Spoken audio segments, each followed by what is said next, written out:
record now. You should now see that the session is being recorded. Okay, next thing to say is what we're looking at in this session is considering adaptations. If you're here for a quick fix and expecting to have all the answers, I'm afraid you've come to the wrong person. I don't have them. What I do have is the types of questions that you need to be asking yourselves when adapting from what your normal practices are to doing things slightly differently in this current climate.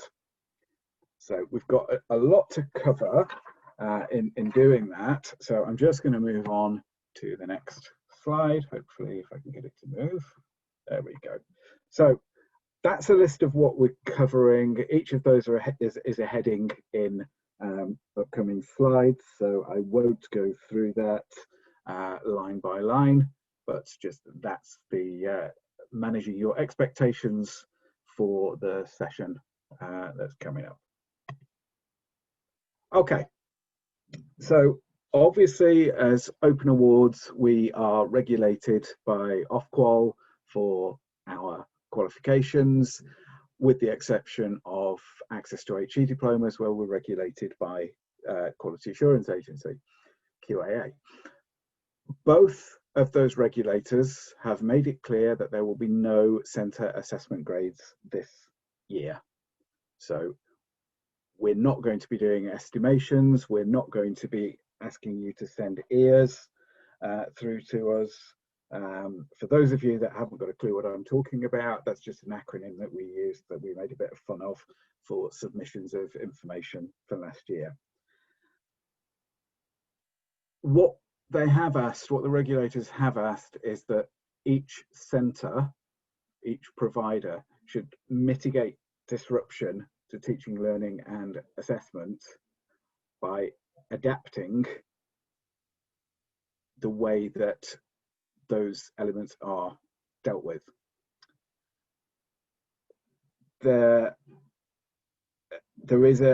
We've looked through all of our qualifications, and with the exception of a few license to practice qualifications, we're not minded to set out, you must do this in this way, you must adapt in this particular way, which basically means that it's over to you.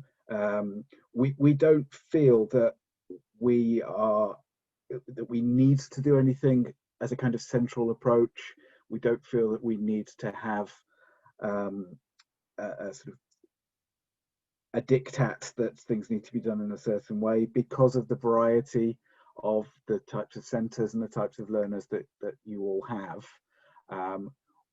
What we do need to do as in a regulatory requirement is that if you are adapting things for your centre, that we need to approve those adaptations. And I will come on to that in more detail as we go through. So I will just pause at that moment and check with Claire. Are there any questions so far? No questions so far. Okay, right. So why might you need to adapt? If you've got learners that have been on a 2-year programme that missed work between March and July due to lockdown, they've still got to do that work within the same time period. So a lot of catching up to do. Is it possible? Is it feasible for them to complete the qualifications in time? Where learners have been away from the provider or the college or the workplace, do they need time to sort of be re-inducted into learning? Will that affect the timetabling that you've got? What about if you've got restricted access to the centre? Well, you may not even be open yet, and you may be still doing things remotely. And I know the Open Awards office is unlikely to be open again properly until March. So there is issues of restricted access. And perhaps the building's open, but it's only open part-time, and you've got to work around that. Looking at social distancing measures. Is it actually feasible to run a class with half the number of learners, which you may have to do in order to ensure that social distancing measures are met? What about if you don't have access, or you have restricted access to specialist equipment or specific facilities? I know there's a few access centres on the call, and I'm sure you're querying about things like science labs, where you may not have the access that you normally have and you normally need in order to teach and deliver assessments. These are all the sorts of things as to why you might need to adapt what you're doing. If you're looking at a hospitality unit or retail qualification, is that client-facing approach still possible? What about group work or team building? Can that still be delivered? So, as I said at the beginning, it's an issue about looking at how you've done things in the past and what you might need to do differently. And for any late joiners, I'm not providing you with the solutions because I don't have them. It is a question of just raising the questions that you need to be asking yourselves.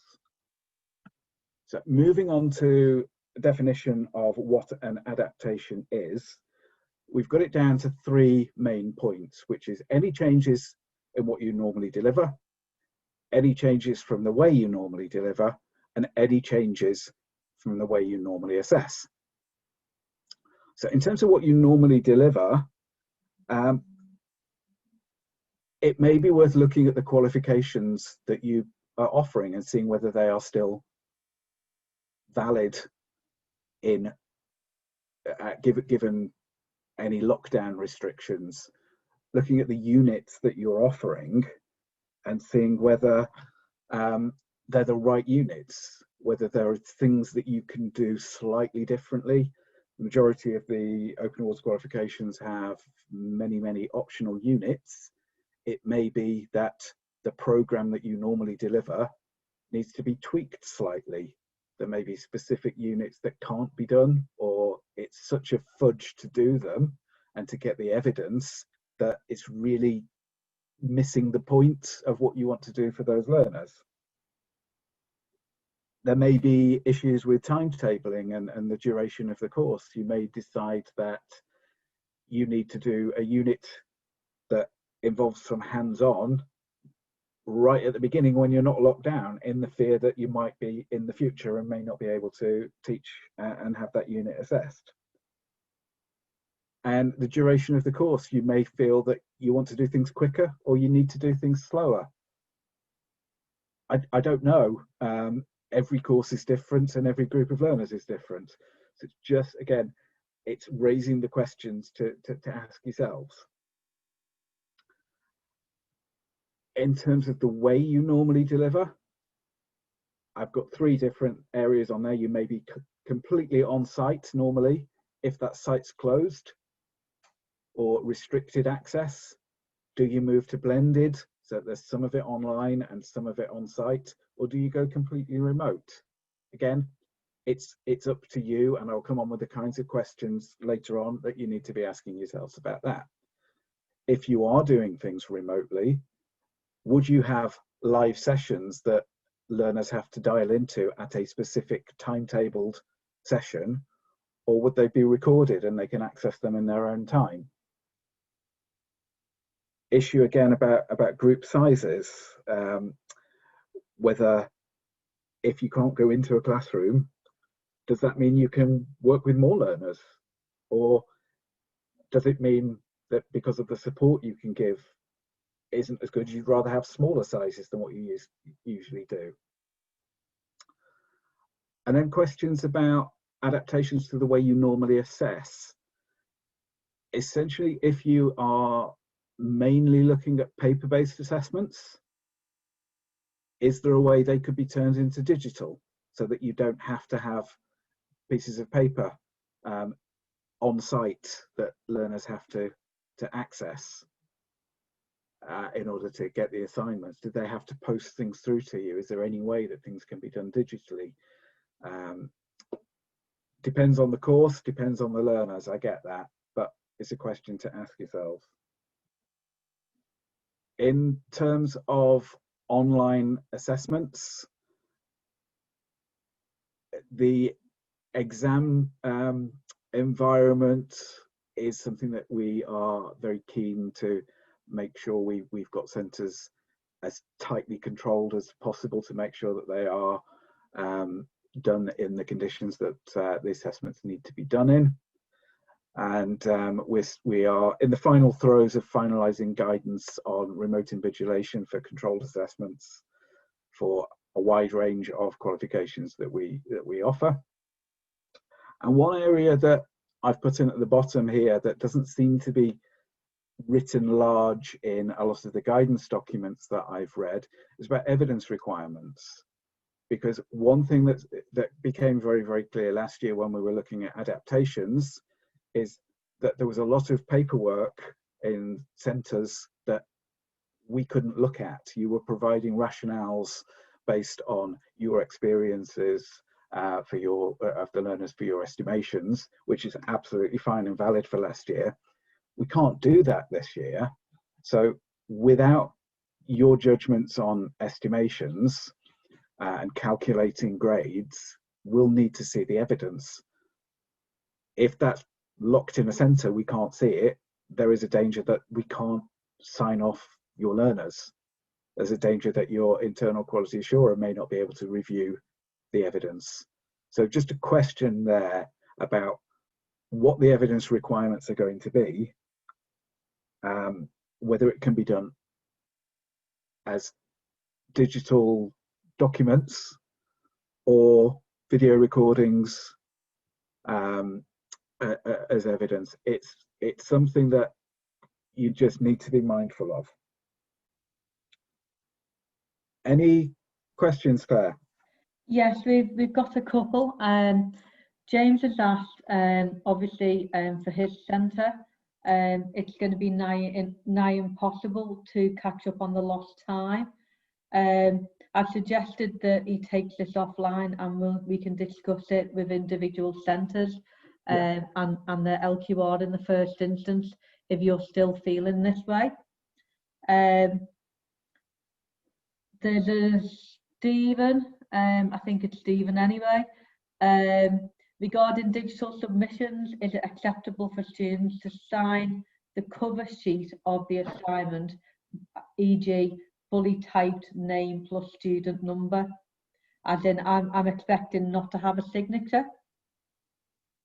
Yeah, and I think if that learner's emailing something through to you from their email address, that I think we need to accept that that has come from that learner. So include the ways that that information gets to you as being part of the assurances that it is from that specific learner.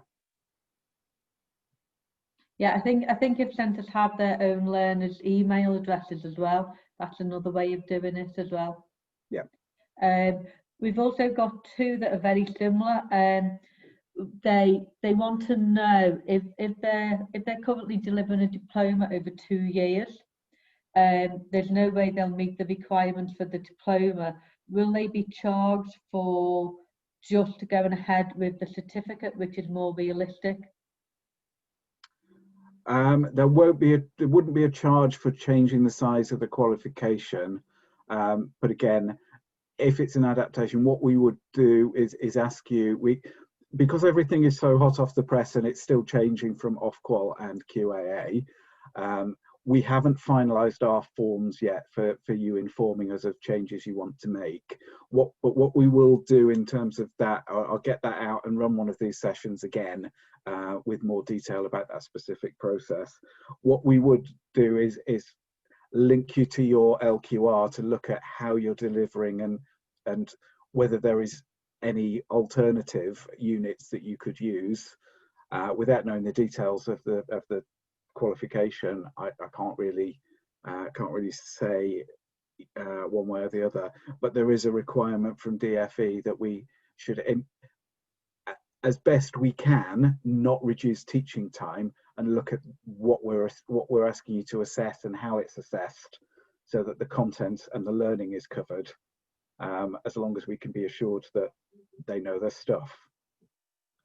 So it's a bit of a dialogue to be had, rather than just saying we can't do it this way, therefore we can only do it this way. You may be right, but we just want to be able to help come up with make sure that it is the most appropriate solution.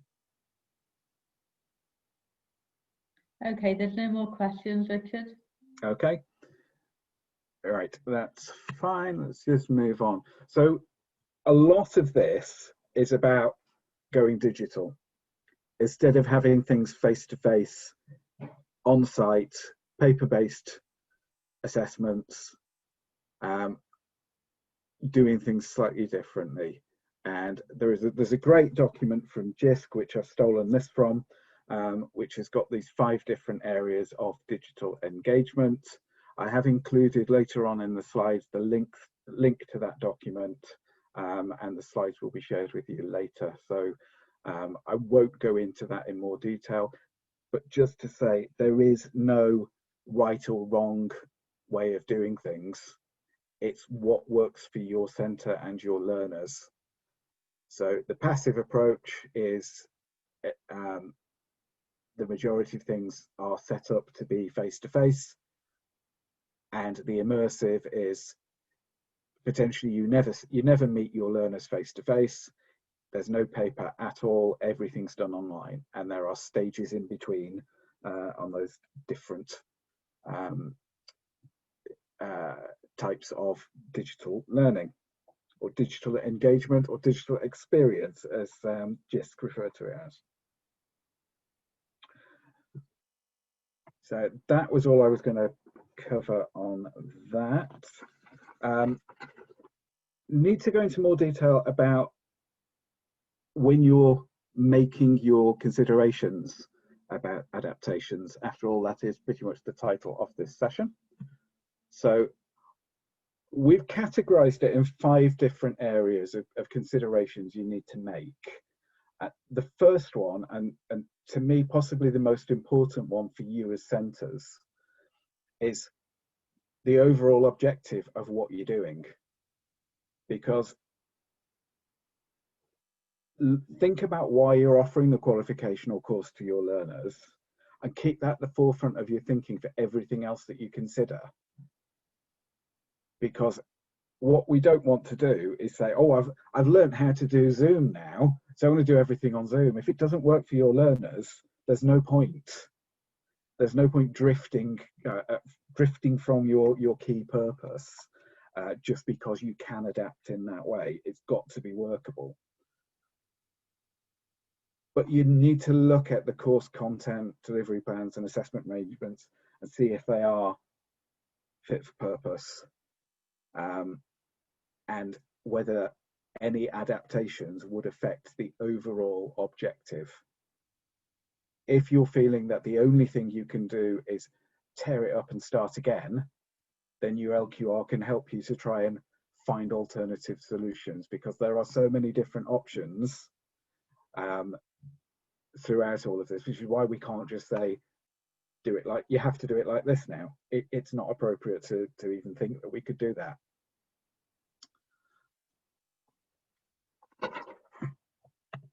Okay, moving on to specific issues.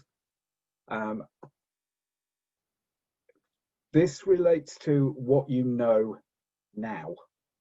So there may be things that you know that there are restrictions nationally and in some local areas at the moment. And you can plan based on that. So you can look at the learning design and see whether what you used to do face-to-face could be done in a different way. You can look at the content that you provide and the learning support you provide, and whether it's worth doing things in that way. Digital exclusion is a really important one, because with the best laid plans, there will always be some learners that don't engage well with a digital approach, and they need the face-to-face. So questions around whether things work in that way or not for all learners.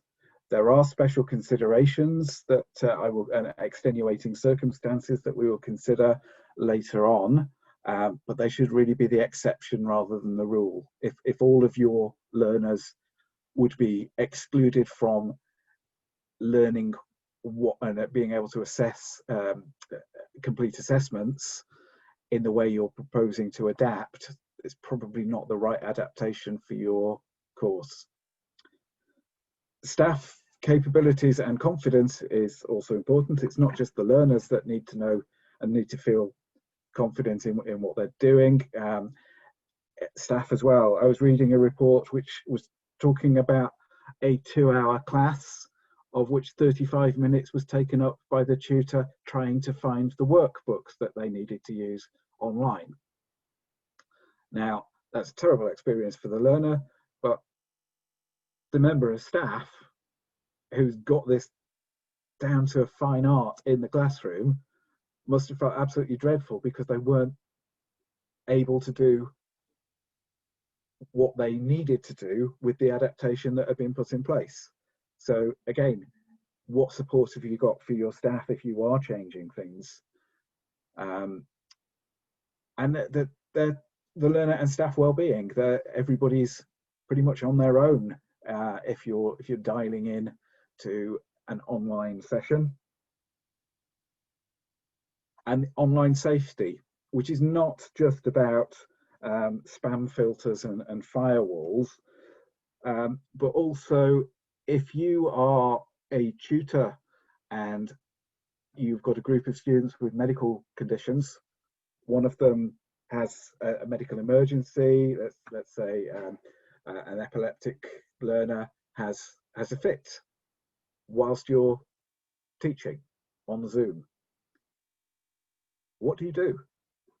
We'll be encouraging you to get emergency contact numbers to hand for the tutor for every single one of those learners that you're working with, but you're not in the same room as. You can't just call a first aider into the room because that person may be in a room on their own. And also to be mindful of the fact that what's happening, or what's been happening over the last 6 months, will have affected learners and staff. So whatever plans you put in place, again, just be mindful that people have been through the ringer a little bit over the last 6 months, and what you might have been able to expect them to do 6 to 9 months ago may need to rejig that thought. Other potential issues, this is basically a slide of the unknown. We don't know what's going to happen next. We don't know exactly what we might need to plan for. Hopefully there'll be a cure next week and everything will be fine. But if there's not, what can you do to mitigate the impacts of local lockdowns,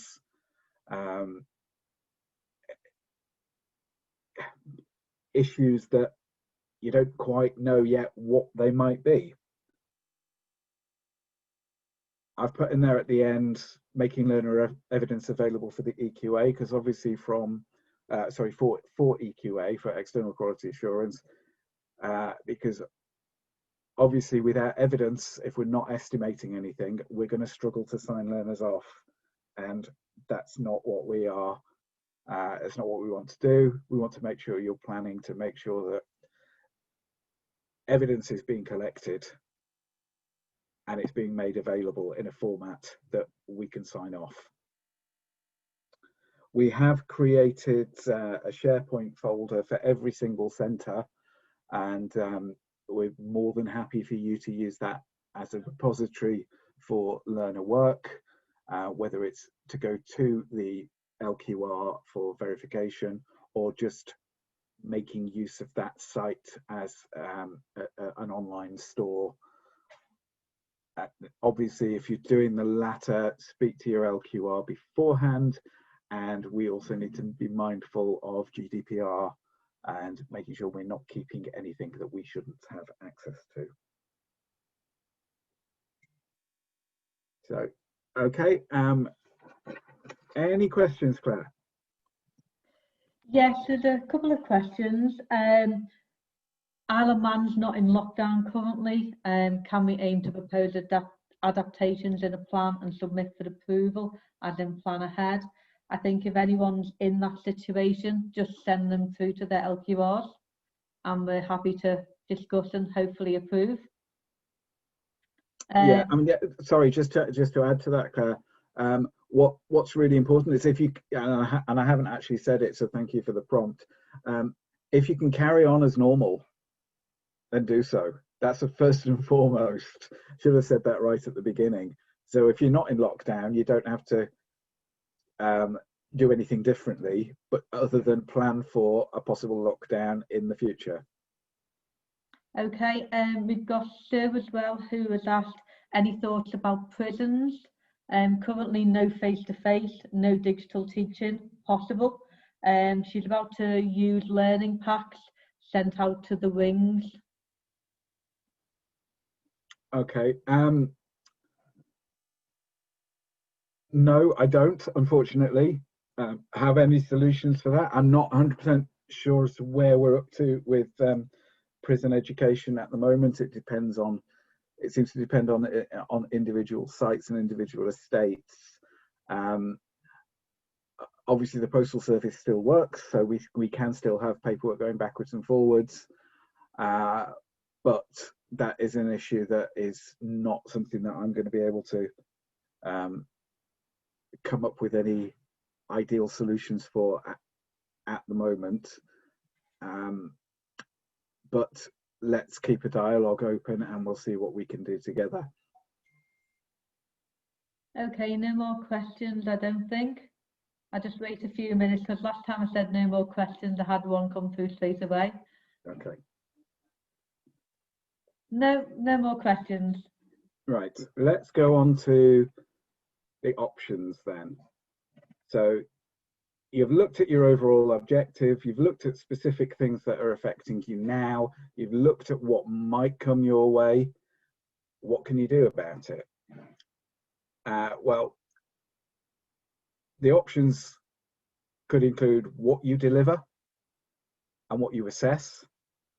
You might want to transfer units from what's currently in your program to do something slightly differently, which, as long as rules of combination, etc., are met, we can accept that, but we need to know about it. I think last year we found out afterwards that some changes had been made to units which resulted in learners not meeting the rules of combination for the qualification, which caused us some problems. So we just want to be able to make sure that we can be aware of any changes in unit delivery. We may find that once you speak to your LQR, you don't need to change the units, you just need to deliver them, or you could deliver them or assess them in a slightly different way. For example, teamwork units, you may think, oh, we can't get everybody in a room, but they could theoretically work online. There are, somebody came up with an example on one of these sessions a while ago about using online gaming tools as being teamwork evidence. Depends on the unit and depends on the assessment criteria, but it's not, let's explore the options. Work experience units, it could be remote.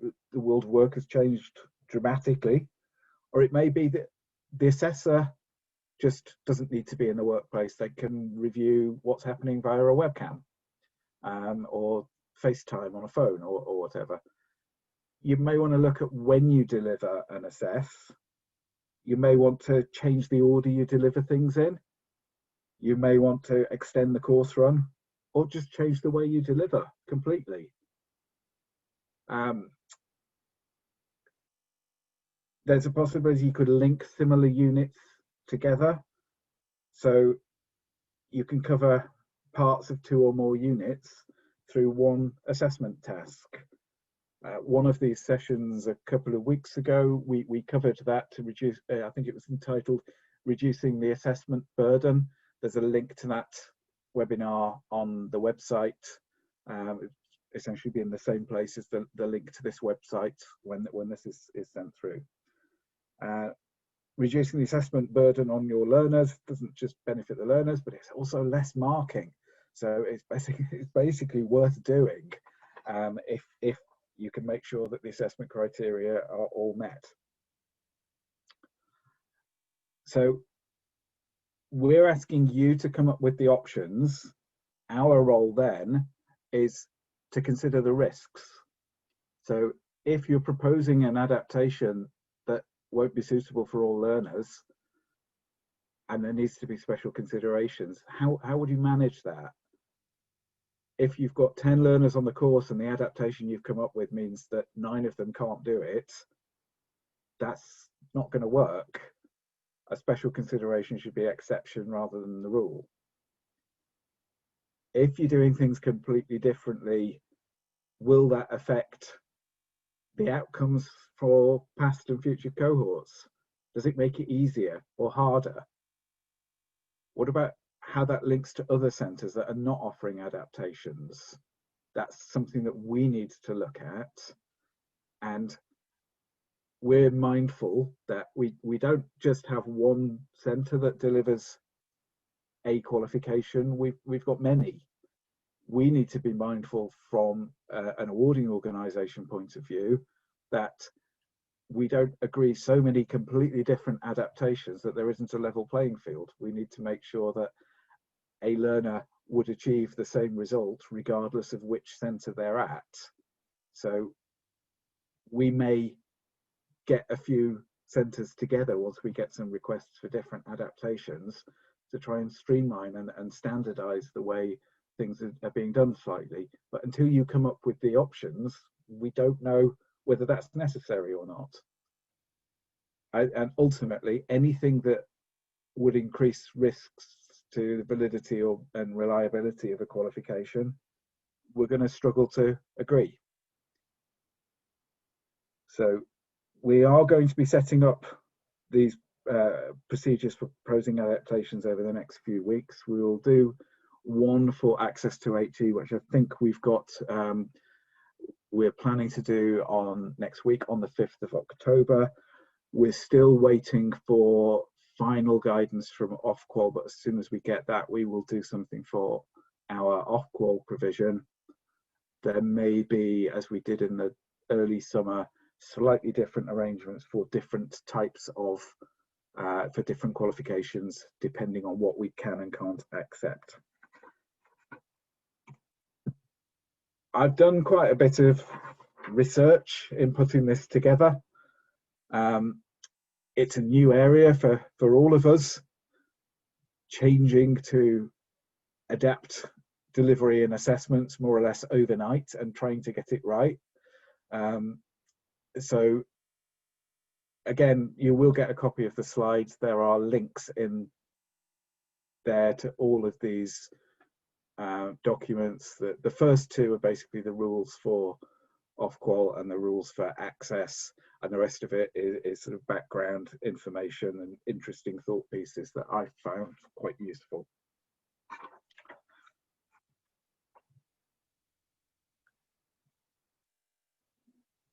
What I would say is contact your lead quality reviewer. You should know who your LQR is. Contact details are on screen, and I've put phone numbers as well as emails, because some of these discussions that you will need to be having, it's going to be telephone tennis or email traffic backwards and forwards, trying to get to a solution and trying to get to a shared understanding. So my advice would be to pick up the phone, but obviously email addresses are also there for you. Any more questions, Claire? No, No question coming through. Well, that's a shame because that's my next slide, and my final slide is, are there any questions? Could you repost a link to webinar mentioned reducing the assessment burden? Yeah, we will do that.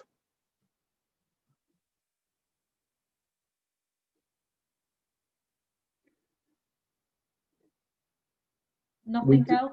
We do have a series of these lunchtime sessions covering a variety of different useful and important updates. Rather than we're trying to reduce the amount of email traffic and the amount of stuff that we put up on the website or on the portal, because life's getting confusing enough, and it's easier to get a group of people together in this kind of forum to share information than to do it as a kind of written how-to guide for everything.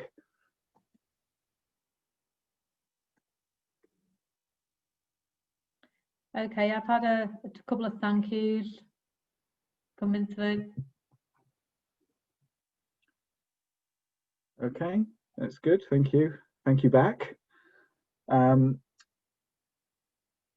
If there's nothing else coming through, then I know I said for those of you who received the email yesterday that I would finish at 1:15. I'm going to be very, very kind and give you 3 or 4 minutes of your day back and call an end to this. Obviously, as I've said numerous times, we're not giving you the answers because the answers need to come from you. We're just helping you think of the questions, think of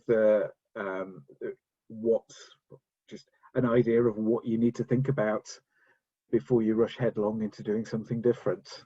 And we're around to be used as a sounding board as and when you need it. So I would like to thank everybody for their time, and I will call an end to the session. Thanks everybody, and stay safe and see you soon.